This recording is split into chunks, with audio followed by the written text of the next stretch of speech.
Guys, nandito na naman ulit ako. Ayan, maglalagay tayo ng mga soft drinks dito sa tindahan kasi nakalimutan ko mag-refill kagabi ng mga soft drink at saka mineral water dito sa ating ref, no? Dapat talaga is gabi-gabi natin yan nilalagay bago tayo matulog. Lagyan natin ng malalam ng mga soft drinks para pagka umaga is malalamig na. So, ayan nga, inantok ako at ayan, nakalimutan natin mag-refill kagabi no, ng mga mineral, no? Kaya ngayon na lang umaga natin i-refill dyan. Mabilis naman yan lumamig yung ating mga soft drinks, no? Kaya wag lang talaga masyadong bukas ng bukas dito sa ref. Si Alter lang naman yan, bukas ng bukas ta, hindi sinasarado. Kaya nilalagay ko minsan ng padlock yung aming ref, guys, no? Kasi si Alter yan mahilig dyan magkuha ng Yakult at tsaka Chucky. Kaya ngayon hindi muna ako bumili ng mga Yakult at tsaka Chucky kasi si Alter lang minsan yung nag-uubos dyan ng mga ano namin dyan sa ref. Kaya ayan, habang tayo ay nagre-refill, syempre nagtitinda na rin at saka panhulog ka pala namin ng card ngayon. So ayan na yung ating ref ngayon, oh. Hindi ko siya masyadong lininis, guys, kasi maya-maya is magugulo na naman yan. Nilagyan na lang natin ng mga soft drinks, no. Ayan yung aming tubig, dalawa, guys, yung nilagyan namin na tubig doon na may gulay is may pipino at saka okra yun kasi mas maganda daw yun pang palinis ng ating katawan. So ayan, yung mga ibang soft drinks naman ay nilagay ko dito sa tindahan para madami-dami tingnan at medyo puno-puno yung ating tindahan kahit mahawan-hawan na siya, guys. Tapos nandito naman sa likod ko si Alter nanonood ng cellphone. So ayan, habang na tayo dito sa tindahan, yung ginagawa ko para medyo marami naman tingnan yung ating tindahan, yung mga soft drinks at saka mineral namin ngayon, dinidisplay ko na dito sa tindahan para dumadami-dami naman tingnan, o diba? Kasi dati, guys, is nasa bodega lang yun yung ating mga soft drinks at saka mineral, no? So ngayon nilalabas ko na talaga siya para tingnan ng ating tindahan, maganda tingnan, no? Maraming laman. Tapos si Alter talaga, guys, oh, tingnan mo yung ginagawa ng anak ko, nanonood yan ng cellphone, no? Tapos habang ako ay naglilinis dito sa tindahan, marami pa talaga tayong gagawin mamaya-maya na. At saka ginutom na yung batang nagnunood lang ng cellphone, no? Buti na lang talaga is merong naglalako ng ulam dito, kapatid ng asawa ko.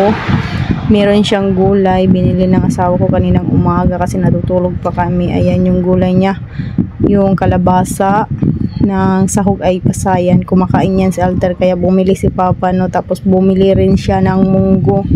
Hindi na kasi ako nakakapagluto sa umaga, guys, kaya ayan, bumibili na lang kami ng ulam sa umaga kasi yung kapatid ng asawa ko nagagawa naman yan siya ng mga kakanin tapos ulam. Kaya ayan, bumibili na rin kami para makatipid na rin, o diba? Tipid na rin niya kasi 25 pesos lang isang balot. At saka ayan si Alter, nagpapasalamat siya kasi sinusubuan ko siya habang ako ay nagtitinda sa tindahan. Ayan, patayo-tayo ako, no, dahil maraming nabili. Tapos habang si Alter naman ay pinapakain ko. Ayaw niya kasi kumain dito sa tindahan, guys, kasi nga is nanonood siya ng TV kasi yung cellphone na isa is nalobat na, kaya chinarge ko muna. Kaya ayan, minsan iniiwan-iwan ko siya doon sa sala, no. Tapos hindi yun siya nagsusubo na siya lang. Dapat talaga isinusubuan siya.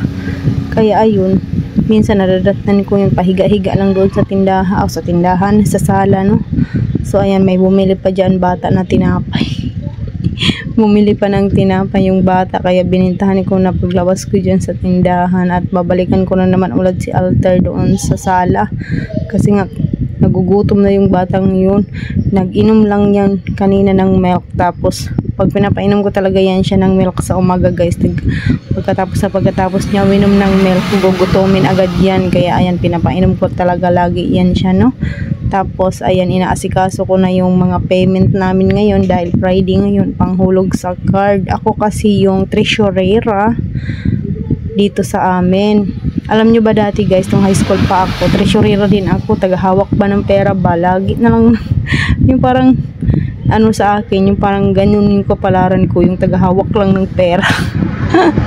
No, pero somehow tayo na yung ano, tayo na yung may-ari ng pera, hindi na lang tayo tagahawak, no. Tayo na talaga yung may-ari ng pera. Sa ngayon wala pa naman tayong pera, tagahawak lang muna tayo ng pera, no. So lagi lang talaga tayo magpe-pray, wag tamarin, sipag lang talaga lagi, at balang araw ay magagamit din natin yung ating mga pinapangarap na hindi na tayo ano ba sa pera ba yung tawag doon, yung parang nagigipit ba sa pera ba, sana darating yung araw na hindi tayo magpakautang-utang, no? Yan talaga yung aking dinadasal, guys. Kaya nga tayong nag extra income at kung ano-ano na lang talaga yung ating mga naiisip, no? Para lang tayo talaga is magkapera. So ayan na nga, tapos na yung aming payment ngayon. Binigay ko na sa aming mom yung pera. Tapos nagising naman si Papa Udon, kaya si Papa Udon lang muna yung nagbantay doon sa tindahan. Tapos ako ay kumain muna kasi katatapos lang din pakainin natin si Alter.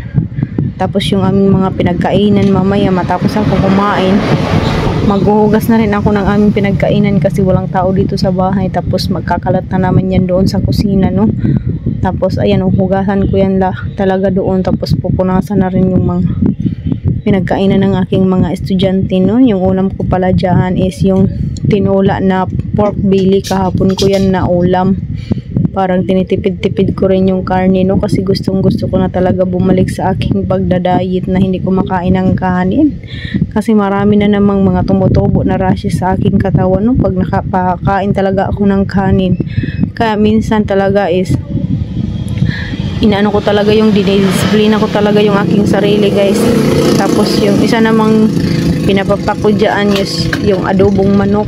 Bawal pa naman sa akin yung manok, no choice tayo kasi yung karne ko is isang ano na lang yun, isang hiwa na lang yun. Kaya ayan, kumain na ako ng adobo, binigay niya ni Kevin. Kaso nga lang yung binigay ni Kevin na karne ng manok, no, inadobo niya, super alat at super anghang, parang ayaw magpakain Kaya 2 or 3 lang ata yung nakain ko dyan kasi super anghang. Kaya nga higop ako ng higop ng sabaw dyan, guys. So kasi super talaga anghang at napakain talaga ako ng munggo kasi parang nakain ko ata yung ano dyan yung sili yung siling pula pa naman yung nilagay niya. Kaya ayun, parang napakain ako ng munggo kasi parang nakain ko yung maanghang na maanghang. Kaya ayun, din ako kumain, no? Pinagkakain ko yung gulay kasi super anghang talaga yung nakain ko. Ayan, kakain na lang ako din mamaya pagkatapos ko kumain ng ito yung breakfast ngayon. Mag-i-snack na lang ako mamaya ng chicharon bagnit kasi nga is meron naman pa ako doong. Natamad talaga ako magluto ngayon, guys. Meron pa naman akong meron pa naman akong karne doon sa ref. Kaso tinatamad talaga ako na magluto ng karne, no? So ayan, tapos nito maghugas ng plato tapos maliligo kami. So hanggang dito na lang yung ating video. Marami na naman yung daldal ko. Paki-like and share, subscribe na rin ang ating YouTube channel.